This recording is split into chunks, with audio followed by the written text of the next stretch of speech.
we didn't. We didn't. And No, we didn't. That's what I was. I got a lot of mileage out of my award-winning latke recipe.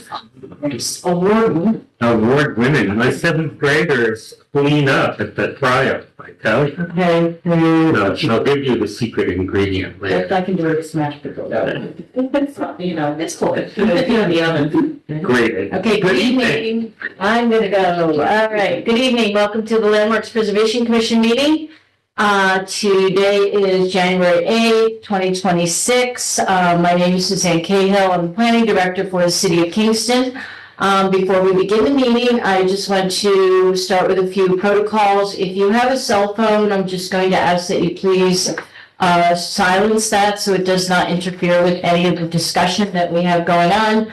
If there is an emergency, we ask that you please use the staircase and not the elevators. If you do need assistance, ask and we will help you. If you need a restroom, the women's is right outside the door here on the right. Men's is past the stairs on the right. If you have conversation that you want to have outside of that with the commission, I just ask that you take it outside.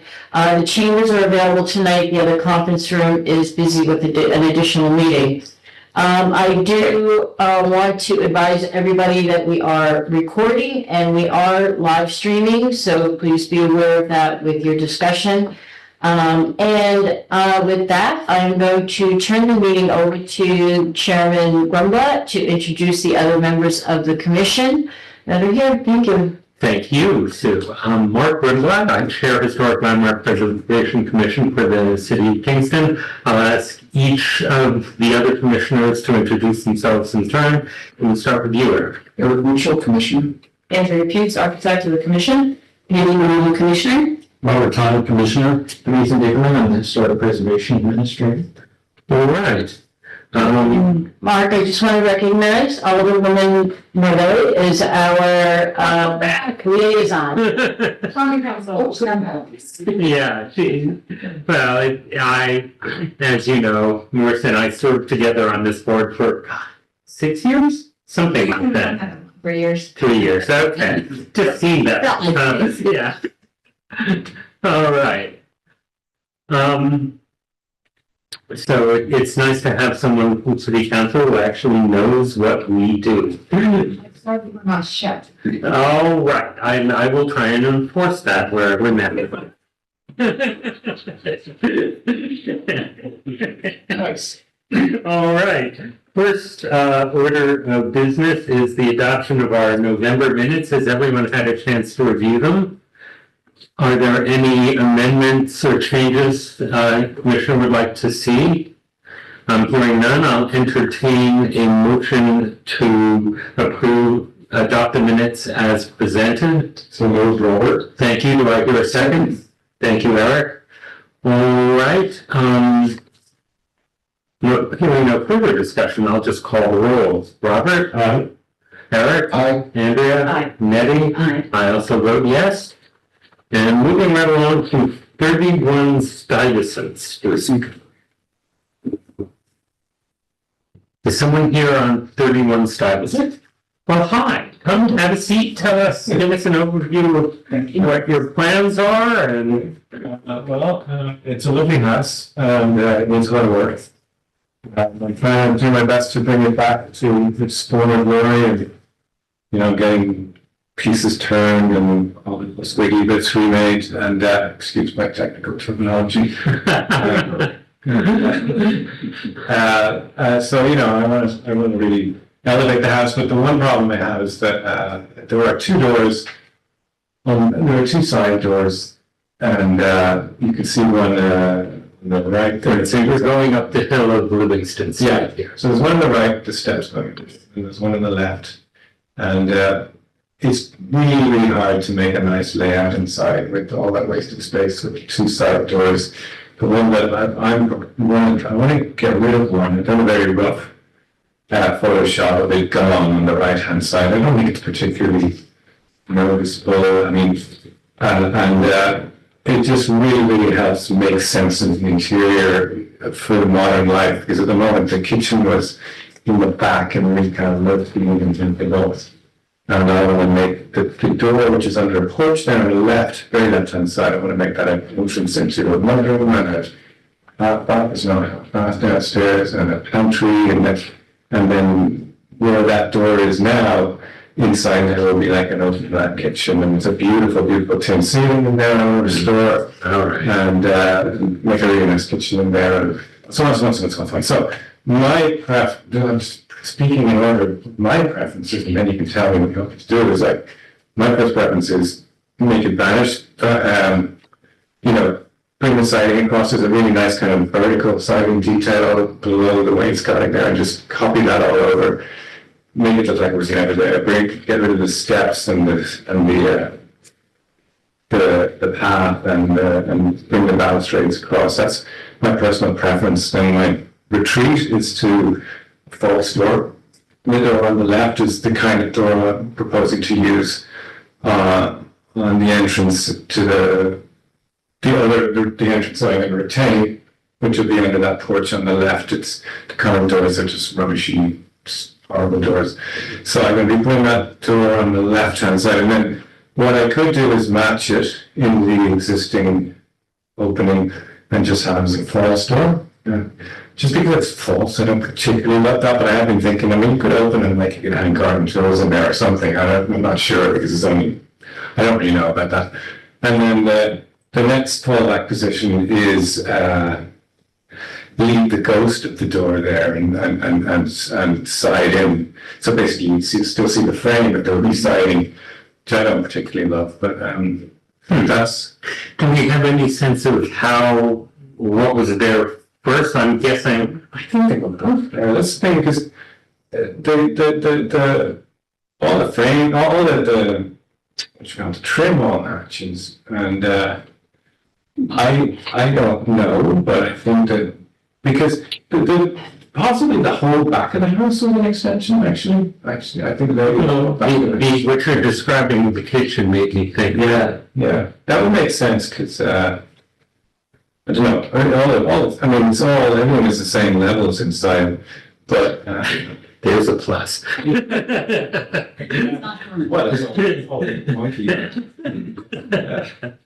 But yeah, so presumably I wouldn't dare to presume, I don't know about it, but perhaps the back is a later edition. Okay, or it could be the older part of the house. It's sometimes really hard to know. Yeah. All right. So, any thoughts from commissioners? We have 3 possibilities laid out for us. Any preferences or additional questions for the applicant?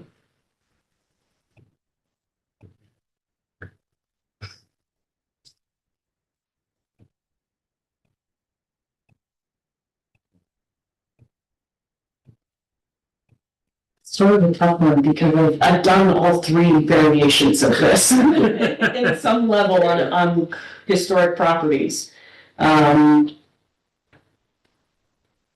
There's no photographic evidence of what this side looked like at any point. I could not find any. The 1956 property record card is of the Stuyvesant Street front. I think it's fairly clear looking at the door itself that it's a labor placement. For sure. And do you know the material? Yeah, I think it's. I don't know. I think it's maybe steel or fiberglass. Yeah, but it's ugly. It's all it's not nice. I'm not opposed to siding it in and finishing it off and carrying the balustrade across, unless there's a compelling reason for you to keep the stair for some reason too. I think so. There's a main stairway. Yeah.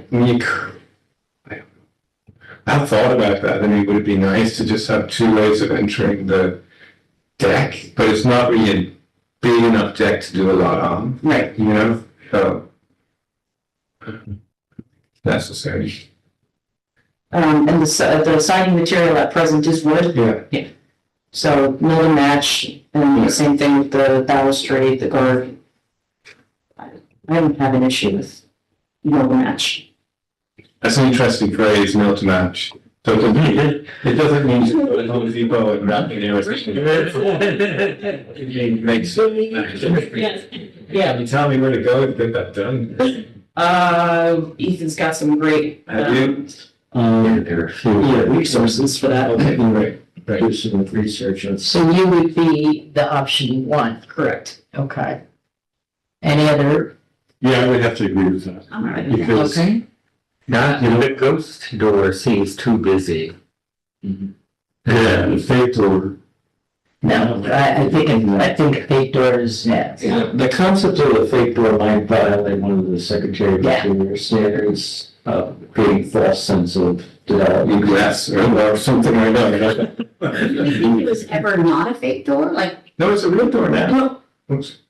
but I'm thinking could it have possibly been two apartments? Would that have been feasible? I mean, No, no, you it's- have no, one? I'm missing, no, wait, no. I think this is weird, but I'm missing a window. I know what you mean, like, well, it's funny, because like, I mean, it'd be really nice if there was a window to the right, upstairs. Yeah. But it's that's the stairwell, and there's a window on the right-hand side, you know, it's like- it doesn't, it's not as bothersome when you're walking around it, and obviously, the main sort of, focus of the house is the front on Stuyvesant Street, this is just the side.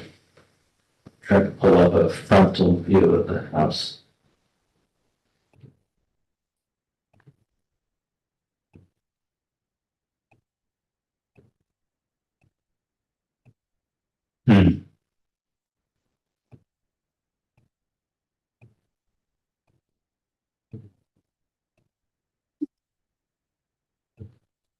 Yeah, I'm trying to remember the house next to it was fixed up something like 25 years ago. It's an amazing street. There's a great community there. They all love their houses. They're all thrilled this can be done, but they've all introduced themselves. And it's really nice. Yeah.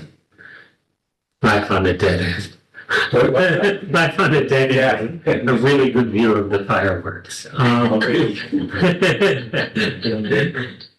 So, yeah, I can see that. It's not just this. Yeah. It's. Yeah. So yeah, that window, of course, look up the stairs side. So the stair does get a lot of light. Because the assessed value would have to go up. So that one rental, let's not, that there isn't one. rental. Yeah, okay, that makes It's sense. better that it's more. Yeah, exactly. Yeah. Any plans for those basement openings? I'm taking the wood down already. Those perfectly good windows underneath. Yeah, this is an older picture and he's already gone through a couple of desk reviews to do other restoration work and actually he's planning to repaint it in historic colors. So a lot of that's been covered under prior desk reviews, but the door change triggered an actual review by the commission. Yeah.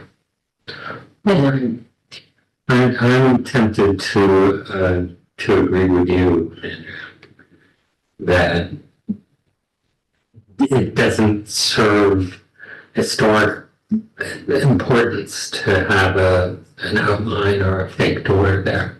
Seems more in keeping with the nature of the structure itself to allow the siding to simply play over. I don't know what's happening inside, but from the outside, that seems the simplest answer. All right, any further discussion? All right, it seems like we are consolidating around choice one. Does anyone have any further points for Anthony on that? All right.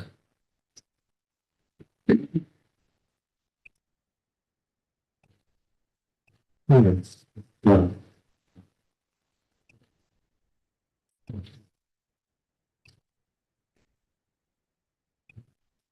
All right, then I will move that we find this facts of proposed site info and Seeker?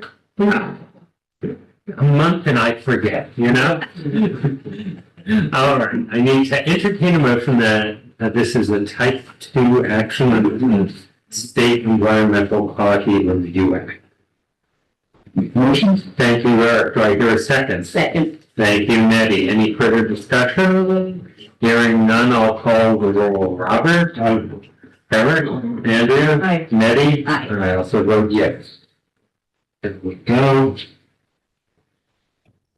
And I hereby move that our commission find as facts that the proposed side door infill and porch railing extension project at 31 Stuyvesant Street in the Chestnut Street local state national historic district is done according to the plans reviewed, the discussions had, and procedures stipulated in section 405-260 of the Kingston zoning code is compatible with the historic character of the local district for the following reasons: that pursuant to sections 405, 26, L, 11, and 13, A, the commission determined the application is supporting material for complete performance review and that the proposed work requires a certificate of appropriateness.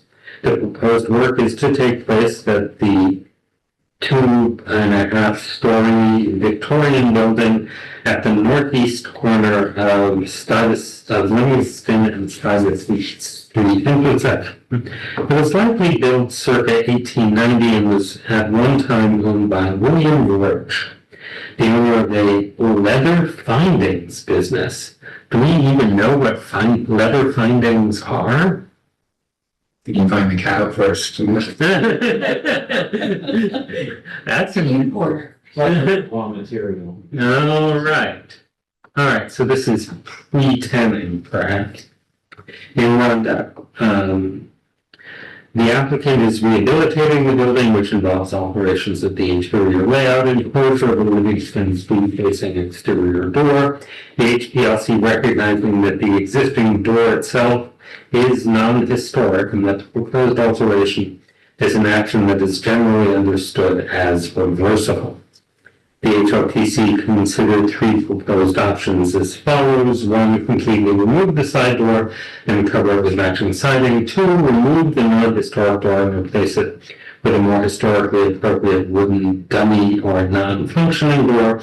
3, leave the door frame in place and infill the portal with siding to attain a ghost door. The HLPC finds that wholesale removal and infill could create a false narrative of the building's elevation along Livingston Street. And I think that is referring to options 2 and 3, the ghost door and the idea of a dummy or non-functioning door.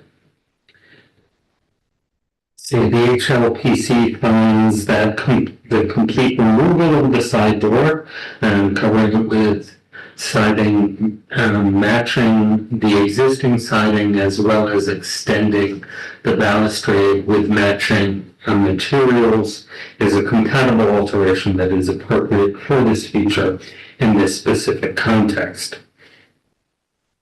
The applicant shall replicate the existing porch railings to fill in the former Livingston Street facing steps.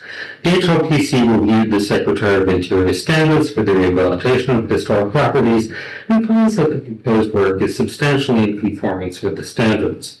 Any future changes or additions to the plans or specifically described and outlined in the submitted application will be subject to further review by our commission prior to additional work being started. This commission's approval does not obviate the need for a building permit from the Building Safety Division or any other required approval from relevant coordinating agencies. Based on preceding findings of fact, I move that on this 8th day of January 2026, our commission grant a certificate of appropriateness to the above referenced applicant for the work as described herein in his application for the commission. Such note is subject to the conditions contained in the foregoing motion and is valid for 1 year from this date. Do I hear a second? Yes. Thank you, Robert. Any further discussion? Hearing none, I'll call the roll. Robert? Aye. Eric? Aye. Andrea? Aye. Nettie? Aye. I also vote yes. All right. Thank you kindly, and thank you for your work on the lovely old building. Thank you. Now that you already answered one quick question. Sure. Gutters, do you have guidelines on gutters or? But it varies so widely. We have such a variety of, we make box gutters or older metal gutters. What are you thinking about? Don't we know? What's that? What do you got? Practically nothing, but I think it's plastic. So I just kind of, Well, my proposal over to you, put them on that, or, yes, I don't know what's typical for this style and era. Well, that's a really good framework to think about. You're going to want to take a look at the older photos. If Right. there's a way to zoom in, I'm looking at this right now, and this is not a good example on the sheet, but in the digital file, zoom in and see what may have been there. okay. In terms of material, see if there's any sort of like legacy marks of what might have been there, and then start taking a look at what marks at other buildings of the same style. Okay. And then just submit it, something you want to see. Yeah, that would definitely be a nice review. Okay. Thanks. All right. All right. Very much. Thank you so much. Take care. Have fun. It's just, it's fun and many other things. Take care, bye-bye. Bye now. Here, there's two. All right. So we'll get back and then, yeah, yes. All right, these come back to you. And then next for the gloves. All right. 207 Delaware Avenue. This is a city bill. So, if I'm, so 207 Delaware Avenue, the J.N. Courts Host Company building, it's a late 1800s firehouse. We have received some external interest, that, community members may want to see it landmark, because of its significance architecturally and socially to the community. Commissioner McAvoy is not here tonight, and I had done some research on it. And we provided you with a preliminary document that sort of goes over some of the visual and visual material and written history of the building. Didn't print out too many of these because there's only a hand. There's a decent amount of papers involved in it. But basically, I'll read to you, a brief summary from the preliminary research that was done. The J.N. Courts House Company building at 207 Delaware Avenue is a former firehouse currently owned by the city of Kingston. The building falls into the category of modest Italian municipal building and is one of about 8 early firehouses in the city of Kingston. It is distinct from other buildings and structures in the same block of Delaware Avenue. Members of the locally and regionally prominent courts family that will need to be corrected, currently says built the firehouse, are associated with its founding more appropriate. For the Kentucky neighborhood in about 1894, a role that it served until its retirement in 2024. This historic and cultural resource evaluation of the building and the company and some of its key individuals proposes that the building may meet 3 or 4 of the criteria of the Kingston Landmarks Code for local designation, and potentially may be individually eligible or as a contributing resource in the district to the state and national registers under at least 2 of those 4 criteria.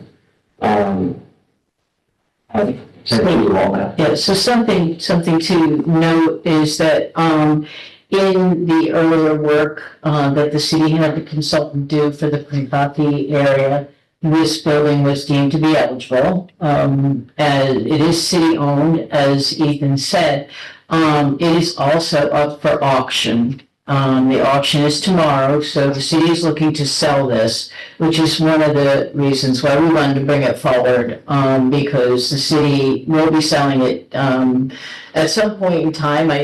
But we also want to make sure that we do get its landmark status solidified so that any purchaser then would be required to follow through with a historic landmark preservation review on a local level.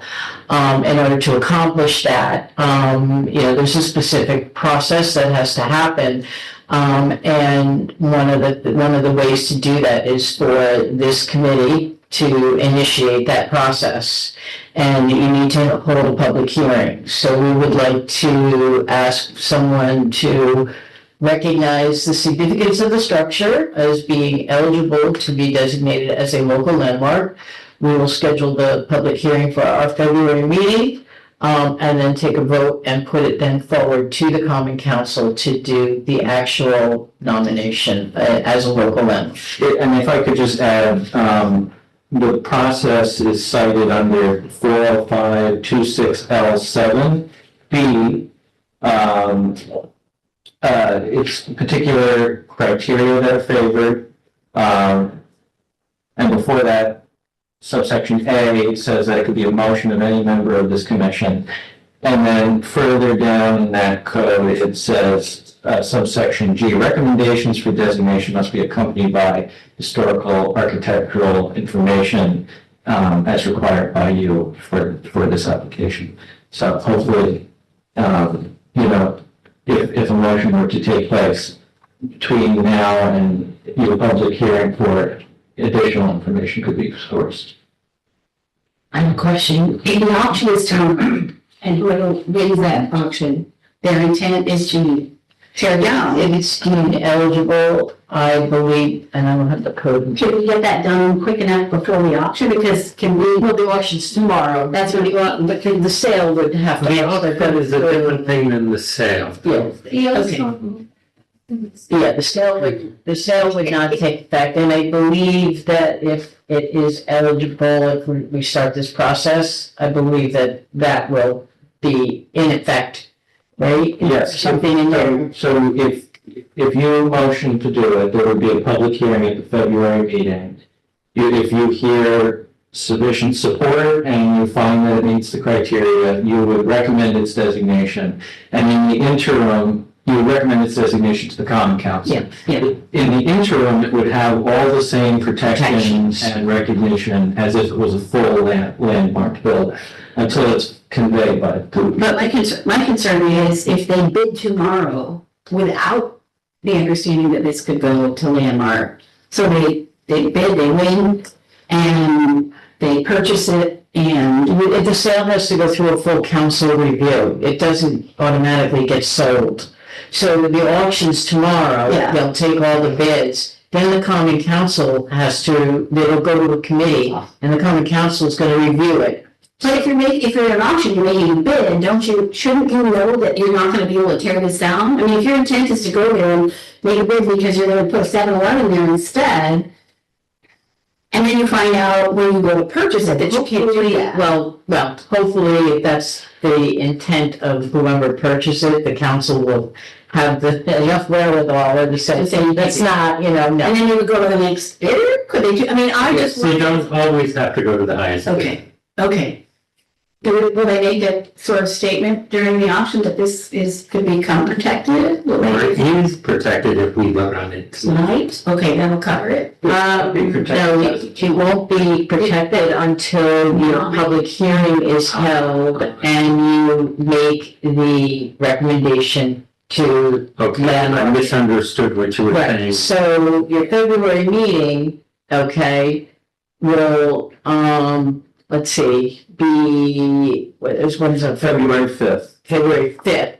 And so that would, in all intents and purposes, be before I don't think it's going to go directly to a council vote in February. It will go to a committee for consideration and a committee report. So your meeting in February will be before, I'm assuming Laws and Rules is going to get this. And you're on Laws and Rules too, right? So, yeah, I'm presuming that's where it will go. Who will get it, Tracy? Well, it will have to go to Laws and Rules of Finance as a sale. So it might go to Finance as a sale. The sale over the finance, the designation will go to laws and rules.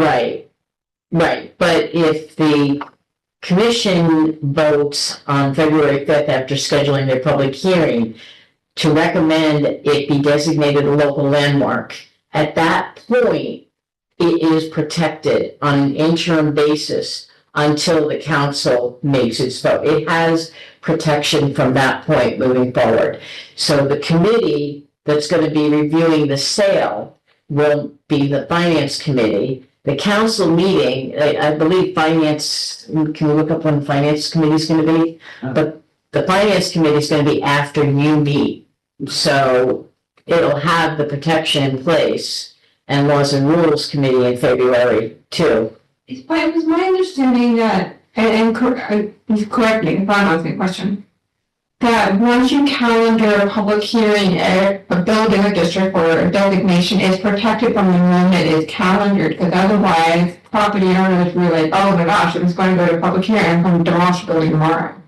So if the protection actually starts on the night when you decide that it's going to. I don't think it's when we calendar a public hearing. That's, in typical municipalities, that's a lot, otherwise, they're going to go for building permit.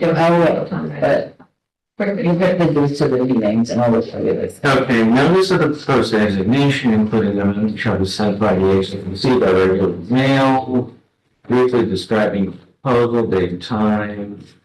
Once the HLPC has issued a notice of proposed designation, no building permits or demolition permits shall be issued by the building safety officer until the HLPC has made its decision. Right, so tonight starts. Oh, so it's tonight. So it is in fact tonight. Yeah. Okay, so we're, All right. I mean, that makes a lot of sense because Yeah. of other issues that we've dealt with in the past. Things could not be moved forward with until we had done something. Yeah. So, Yeah. yeah. All right. Wow. We haven't done, let's see. All right. So right here, what we would have to do is schedule a public hearing. Schedule a public hearing. Schedule a public hearing for purposes and of, also, I think we need to have a finding of fact that we believe is to be eligible for local landmark protection, or is that implied by scheduling a public hearing? Or do we? Well, that would really be in the resolution of the issue if you concur with it in February. Well, in that case, I will move that we set a public hearing on a local landmarks designation for the J.N. Courts Hose building at 207 Delaware Avenue. And, pardon? And that we, for the purpose of determining whether it is, it should be landmarked by our commission, no, by the city council. second by Eric? Yep. All right, any further discussion? Hearing none, I'll call the roll. Robert? Aye. Eric? Andrea? Aye. Nettie? Aye. I also say yes, this is exciting. Yeah. I have to say what a refreshing change it is to have the city say, yes, we want a landmark. I remember the days where you would not get that at all. That's not very. Yeah, right. So, and I think that the reconstruction of the building we're sitting in is the best example I know of a change of heart within the city. All right, moving on.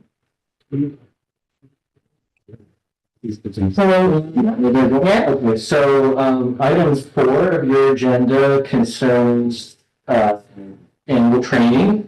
So the NAPC, you took some courses last year. I think you had 6. 3 of them were essentials and 3 were at least you were elected into. You had ranked overall their entire course listing. So we have sufficient funds in the budget for additional coursework this year. And so we took a look at the next series of courses that, we're going down sequential number of your ranking. And the following 4: design review exercise, preservation planning, identifying and designating historic resources, preservation incentives and benefits fit into that category. And so we wanted to see if you're still interested in taking those courses.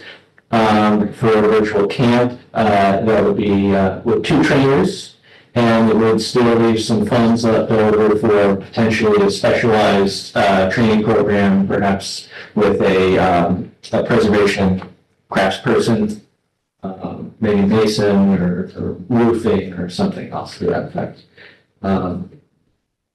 Open the floor to discussion. Yes. That was quick. Are you making a motion? Sure. All right. Second. All right, okay, so it's to approve the 4 virtual NAPC camp courses. We'll schedule them again in October of this year, with the organization for design review exercise, preservation planning, identifying and designating historic resources, and preservation incentives and benefits. So there's a motion and a second. You wanna? Any further discussions? No. None. Then we'll call the roll. Robert. Aye. Eric. Like, Andrea. Aye. Nettie. Aye. Aye from me as well. Okay. Great. All right. Zip them right along. Establishing May as Historic Preservation Month in the city of Kingston. Why not? So, I've sent some communications to you in the past, sort of identifying that the National Trust recognizes the month of May as Historic Preservation Month. There's a history going back, quite far with at least the Preservation Week. But given that this year is sort of aligning with several, significant anniversaries, the second centennial, the 60th anniversary of the National Preservation Act, as well as the founding of your commission, it seems as though this is an opportune time to seize on that and maybe, do some programming in both the May, and foster even greater support, especially citywide. Perhaps topics on the tax credits, perhaps topics with preservation craftsperson and the archaeologists, talking about this very early colonial city here. Number of different options are out, so we wanted to propose this or share this idea with you. I think it's a great idea. Yeah. Why not? It would be the resolution that has been drafted would go to the Common Council to designate May as Historic Preservation Month. And it would not only be for this year, but it would be in perpetuity going forward. So every year would be that, and every year, the commission would be charged with identifying some programming to take place on a citywide community-based level. And as Ethan said, there's funding left over after the camp courses to maybe do a demonstration project, bring in an actual craftsperson, do some demonstration project, and maybe that would be one program that you do this year. And then the next item will also talk about some awards, giving out some preservation awards. So we would like to do that, annually as well. And, you can, pick and choose, a different project every year. You can, it doesn't have to be a project. You could recognize an individual. You could recognize Friends of Historic Kingston for the work that they do. It doesn't necessarily have to be a specific historic preservation project. So there's a lot of, opportunity there to promote what is going on in and around Kingston, some positive things that are happening, and it's a nice way to appreciate some of the work that people do, like the gentleman that you just saw before you, who's really making a concerted effort to restore a property. And so it's we gave Friends was holding these preservation awards. We gave them we gave them out for different reasons, including good stewardship, DR, in 2017. Yeah. So different. Take it back. Not yet.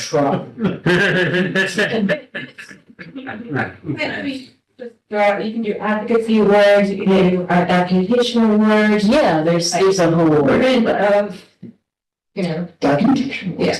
Yeah. Guys, So the next item will touch upon the award program, and we'll talk about establishing a committee and perhaps looking at, what some other communities have done, not just in the Hudson Valley, but statewide, regionally, and certainly, we would want to develop something that gives you a lot of, breadth.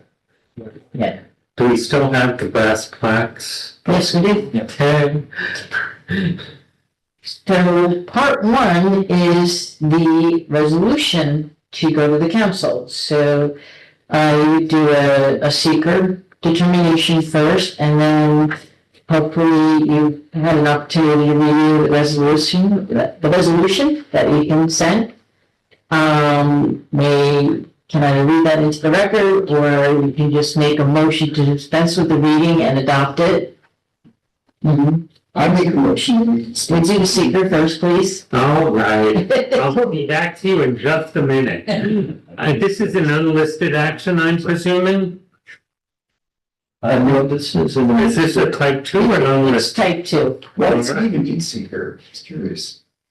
We just recognize it as type 2 because you're taking an action, you're recognizing And it. this action, Yes. is it? Okay. Every action. Yes, as an equal and opposite reaction. All right. I will entertain a motion that we declare this a type 2 action under seeker. Thank you, Robert. Do I hear a second? Thank you, Andrea.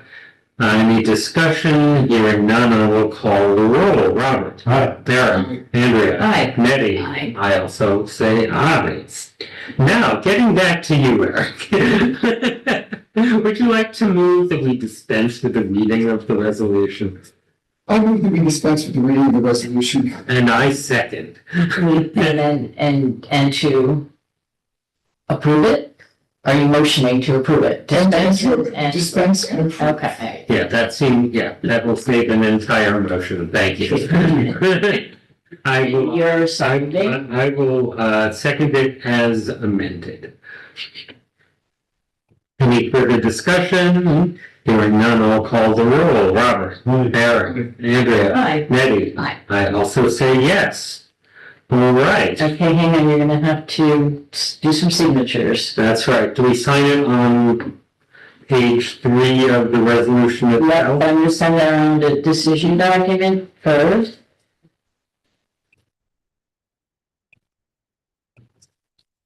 So if this passes, you should update it and read it. I make a motion. That's going to be full bake sale, I'm saying. Okay, and then that, and then Mark, you're signing twice on that last page. Got it.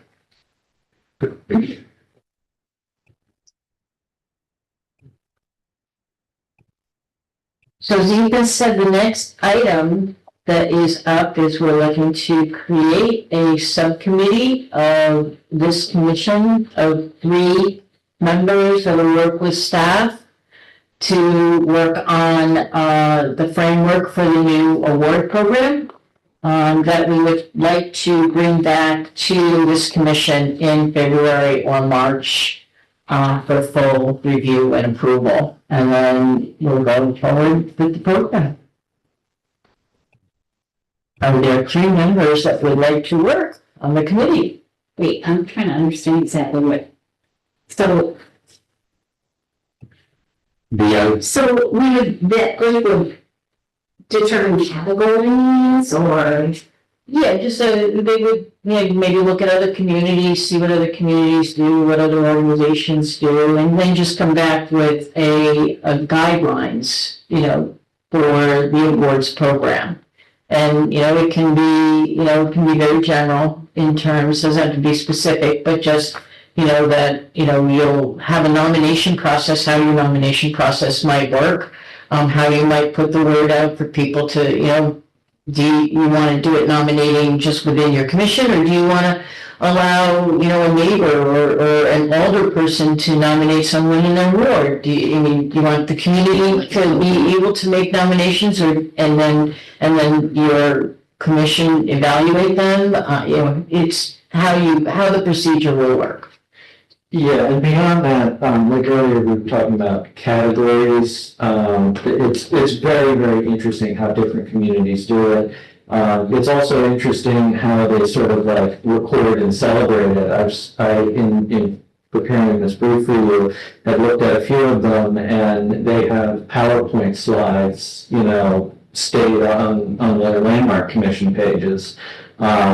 Sort of in perpetuity. There's a number of different things that go into it, but this committee will be critical in drafting that framework.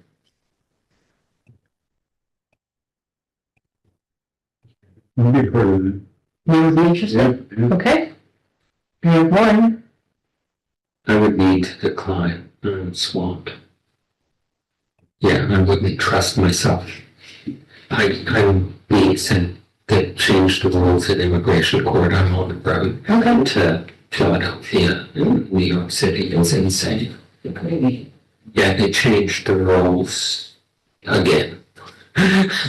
And so everything that used to be submission of papers, it used to be, you could ask for the Zoom kind of meetings with the court. They took that away. You got to show. Make it harder. Of course. That is the thing, as far as I can tell. So I'm sorry, I am not reliable. Okay.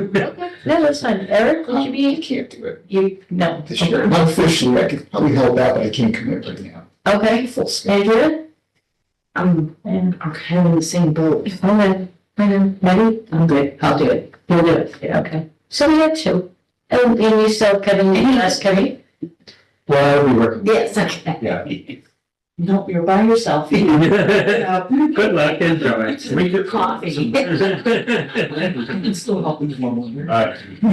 Yeah, I mean,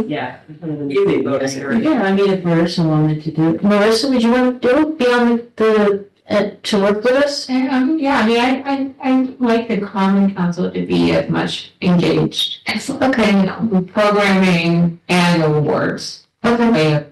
Giving it a little more info. But yeah, it's great. Yes, I mean, Very appropriate. I'll be doing the writing, so. No. The brainstorm. Yeah. I think that's good. Kevin may want to join it, and certainly if anybody else wants to chime in, I mean. I would think Kevin would be perfect for that if he has his time. Kevin's just very busy, and I was very busy. He's 39% indicator. I missed the train. All right, so we'll start, we'll call, we'll get in touch with you guys and set, a time. It could be, would a lunchtime Zoom meeting work for you guys? I mean, we can do it by Zoom. We don't have to necessarily come in person. We can, and we'll start, I say we, Ethan, we'll probably start gathering, some information from other organizations and commissions and see what they do and get that information out to you. And so maybe in a couple of weeks' time, we'll be in touch and say, hey, here's a couple dates.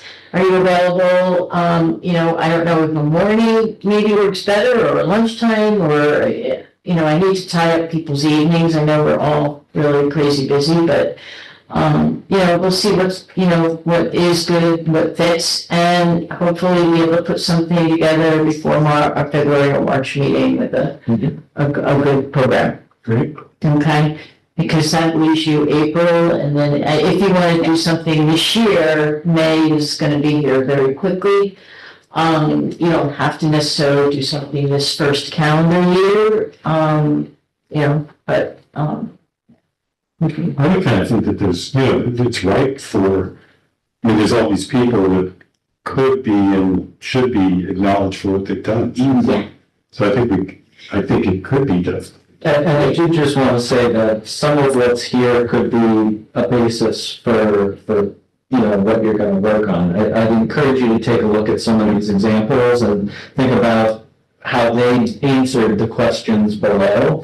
And then, when we gather, we can, really hit the ground running. Okay. Spectacular. So I don't necessarily know that we need to formally make a motion to establish the committee, but it would probably be a nice idea.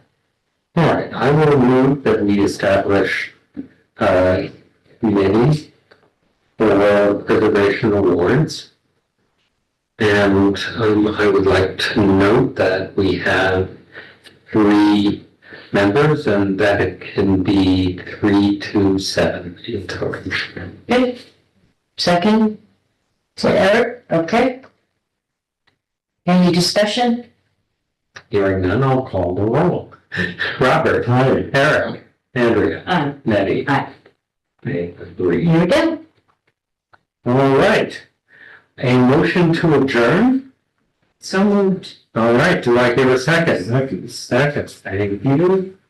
Any discussion? Hearing none, I'll call the roll. Robert. Hi. Eric. Aye. Andrea. Aye. Nettie. Aye. Well,